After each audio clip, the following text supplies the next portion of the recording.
കർത്താവും മഹത്വത്തിൻ്റെ നാഥനുമായ മശിഹാ രാജാവേ, ഞങ്ങൾക്കും ഓർക്കും നീ വിമോചകനും വിമോചനവും ആയിരിക്കണമേ.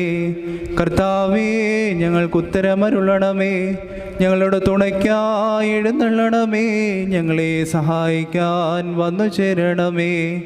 ഞങ്ങളെ രക്ഷിക്കണമേ. ഞങ്ങളുടെ പ്രാർത്ഥനകളും അപേക്ഷകളും കൈക്കൊള്ളണമേ. ദൈവമേ, സകല കഠിന ശിക്ഷകളും ദയാപൂർവം ഞങ്ങളിൽ നിന്ന് നീക്കി മായിച്ചു കളയണമേ. കർത്താവേ, കോപവടികളെ ഞങ്ങളിൽ നിന്ന് കരുണാപൂർവം തടുത്തു മാറ്റിക്കളയണമേ. സമാധാനപരന്മാരായ ആളുകൾക്കുള്ള ഉത്തമമായ അവസാനത്തിന് ഞങ്ങളെ അർഹരാക്കി തീർക്കണമേ. നിനക്ക് ഇഷ്ടമുള്ളതും അനുയോജ്യവും നിന്റെ ദൈവത്വത്തിന് പ്രീതികരവുമായ ക്രിസ്തീയ അന്ത്യം ഞങ്ങൾക്ക് നൽകണമേ.